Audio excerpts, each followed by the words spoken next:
मैं जान पाऊं सत्य क्या है। अभी तो इलाहाबाद में आप संघर्ष देख रहे हैं, फिर आप लखनऊ में देखना विधानसभा का गिराव होगा, मुख्यमंत्री आवास का गिराव होगा, इतने बड़े पैमाने पे होगा कि पूरे प्रदेश से ट्रेन में लोग आएंगे और लखनऊ का चक्का चक्का जाम करेंगे।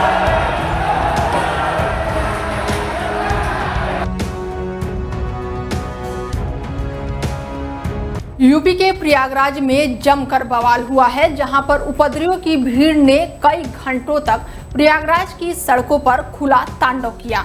उग्र भीड़ ने पुलिस की गाड़ियों पर हमला किया और पथराव भी किया और पुलिस की गाड़ियों को पलट दिया है।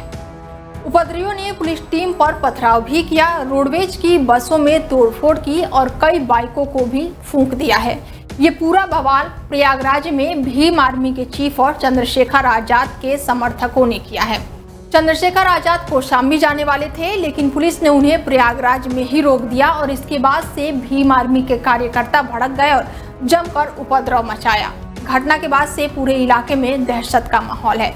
दुकानें बंद हो गई हैं। पुलिस ने सड़क पर जले वाहनों को किनारे करके यातायात चालू करा दिया है और घटना के बाद से पुलिस के आला अधिकारी मौके पर पहुंच गए हैं। दमकल के वाहनों ने आग पर किसी तरह काबू पाया और बताया जा रहा है कि भीम आर्मी के प्रमुख चंद्रशेखर आजाद प्रयागराज और कौशाम्बी में दो परिवारों से मिलने जा रहे थे, लेकिन पुलिस ने उन्हें रास्ते में ही रोक लिया और इसके बाद से ही सारा बवाल ये शुरू हुआ है।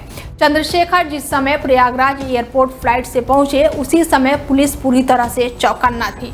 चंद्रशेखर कौशाम्बी के पाल परिवार से और एक गांव करछाना के गांव जाने वाले थे और बताया जा रहा है कि कौशाम्बी जिले के सैनी थाना क्षेत्र के गांव में 27 मई को पाल समाज की एक 8 साल की बच्ची के साथ कथित तौर पर दुष्कर्म का मामला सामने आया था। परिजनों ने गांव के ही एक युवक के खिलाफ मामला केस दर्ज करवाया था और मामले के आरोपी सिद्धार्थ तिवारी के खिलाफ मुकदमा दर्ज करा के उसे जेल भेज दिया गया था। 4 जून को आरोपी के पिता रामबाबू तिवारी ने बेटे को बेगुनाह बताते हुए आत्महत्या कर ली।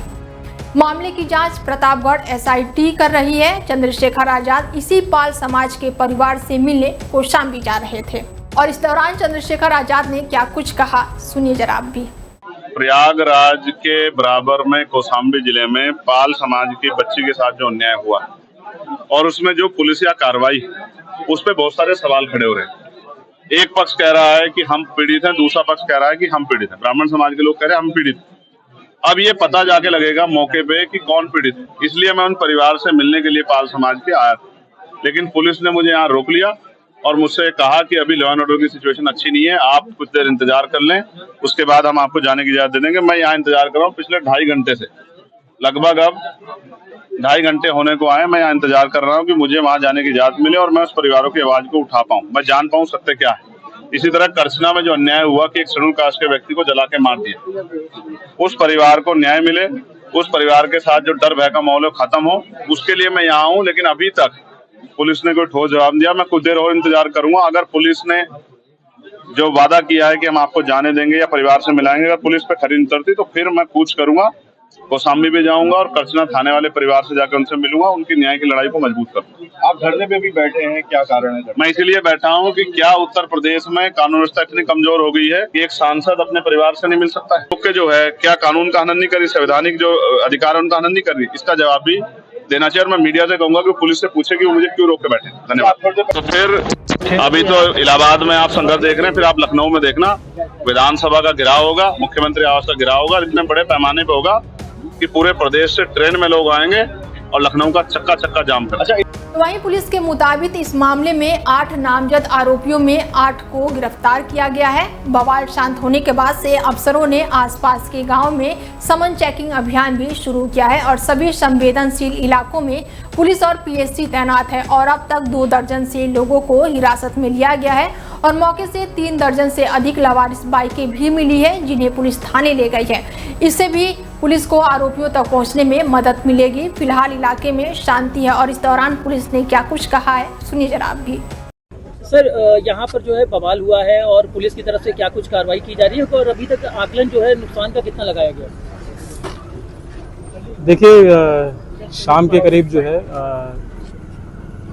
4:30 बजे के आसपास यहाँ पे जो चंद्रशेखर आज़ाद के आगमन के अनुक्रम में कुछ लोग जो इकट्ठा हुए थे, उनमें से कुछ उपद्रवी तत्वों द्वारा जो यहाँ पे मौके पे जो उपस्थित पुलिस बल था उनके ऊपर पथराव और कुछ गाड़ियों में तोड़फोड़ की घटना कारित की गई। बहुत ही अल्प समय में जो पुलिस बल था और उसके साथ साथ जो यहाँ के आसपास के जो जनसामान्य के लोग थे उनके सहयोग से इस पूरे उपद्रव को शांत कराया गया। उपद्रवकारियों को तत्काल यहाँ से तितर बितर कर दिया गया। मौके पे बहुत कम समय में ही पूरी स्थिति बिल्कुल सामान्य करा दी गई।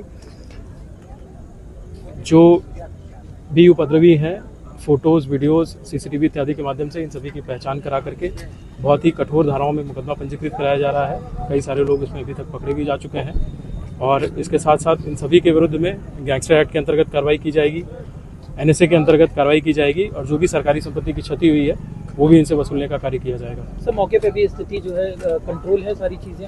हाँ, मौके पे स्थिति बिल्कुल सामान्य है। आप देख सकते हैं कि यहाँ पे जनसामान्य के लोग भी अपना जो डेली रूटीन का कार्य है वो संपादित कर रहे हैं। ये ट्रैफिक इत्यादि भी बिल्कुल सामान्य तरीके से चल रहा है और मौके पे स्थिति बिल्कुल जो है कंट्रोल में है और सामान्य है। फिलहाल पूरे मामले पर पुलिस की पैनी नजर बनी हुई है, लेकिन ये मामला धीरे धीरे अब राजनीति रंग लेता जा रहा है और अब देखना होगा कि इस मामले में आगे क्या कुछ होने वाला है। और इस खबर पर आगे भी आपको अपडेट देते रहेंगे। बने रहिए हमारे साथ और देखते रहिए डेली 24 भारत। नमस्कार।